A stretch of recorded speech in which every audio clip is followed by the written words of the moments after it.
इस वीडियो में मैं आप सभी के लिए लेकर आई हूँ कंपाउंड इंटरेस्ट का एक महत्वपूर्ण प्रश्न लेकर आई हूँ, जो कि CGL, CHSL, CPO, MTS, GT, railway all government exam के लिए इम्पोर्टेंट ये प्रश्न है।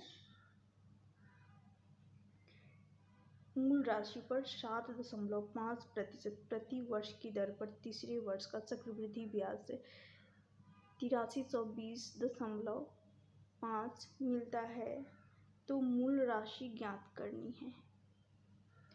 ये 8320.5 रुपये है। जैसे कि दे रखा है 7.5, ये क्या है 7.5, ये रेट है, रेट दर है। देखेंगे यहाँ पर दशमलव एक अंक छोड़कर दशमलव दे रखा है, तो बटा में ये 75 और दशमलव हटाएंगे तो बटा में 1 0 आएगा, लेकिन परसेंटेज भी तो है, तो इसलिए बटा में 100 आएगा, यानी 100 × 10 तो 1000 हो जाएगा। काटेंगे 25 से 25 दिया 75 और 25 × 4 करेंगे 100 आ जाएगा, लेकिन यहाँ पर 1 0 है, 1000 है तो 3/40 होगा। अब 3/40, ये 3/40 में प्रिंसिपल आ गया, बटा में जो होता है ये प्रिंसिपल होता है और ये अंश में होता है इंटरेस्ट, लेकिन यहाँ पर प्रिंसिपल को ही लेना है, तो प्रिंसिपल जैसे कि 40 आ गया। अब टाइम की बात करती हूँ, तो टाइम कितना है, टाइम 3 वर्ष का है, टाइम 3 वर्ष का है।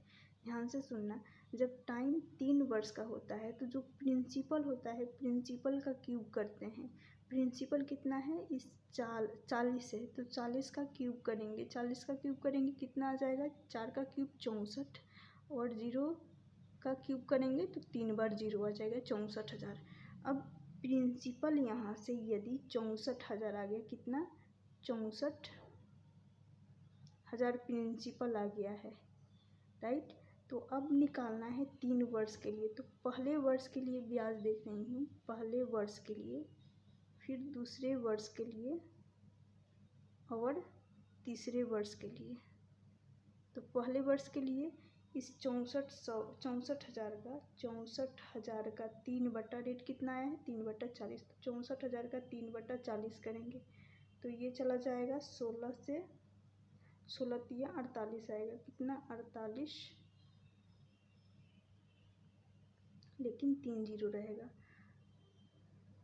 यहाँ पर 2 0 रहेगा, वहाँ पर यह 3 नहीं, 48,100 आ गया। ये पहले वर्ष के लिए रहा। फिर दूसरे वर्ष के लिए भी 48,100 ही होगा, क्यों 64,000 का 3/40 किए, तो फिर तीसरे वर्ष के लिए भी वही रहेगा 48,100।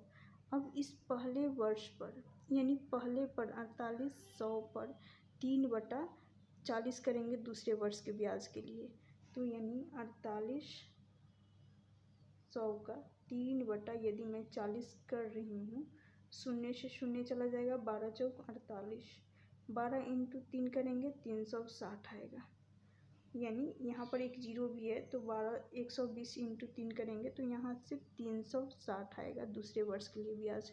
और इसी पहले वर्ष पर तीसरे वर्ष के लिए निकालना है, यानी 48,100 का 3/40 करेंगे तो वही 360 आएगा। क्लियर।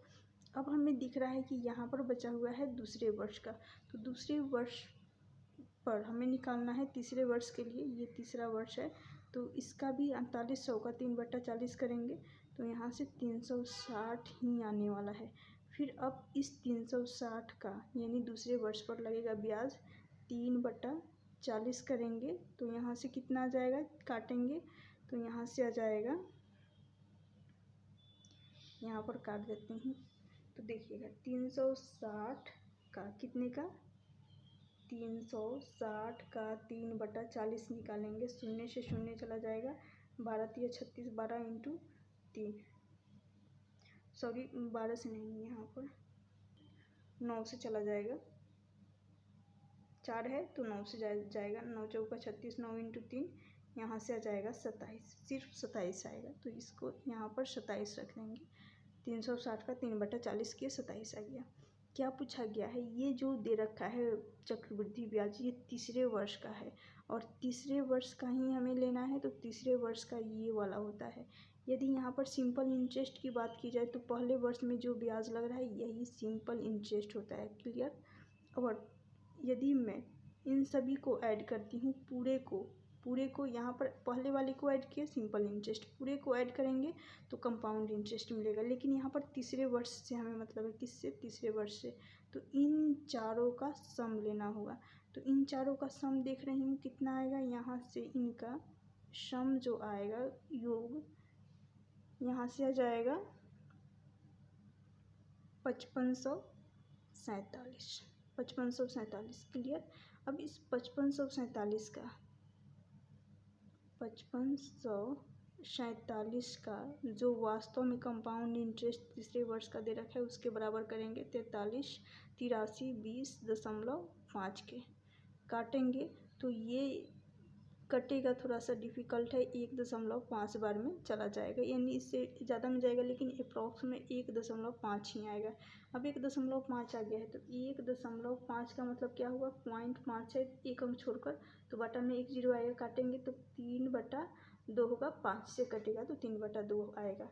क्या पूछा गया है, मूल राशि यानी इस प्रिंसिपल का, किसका, इस 64,000 का हमें 3/2 निकालना है।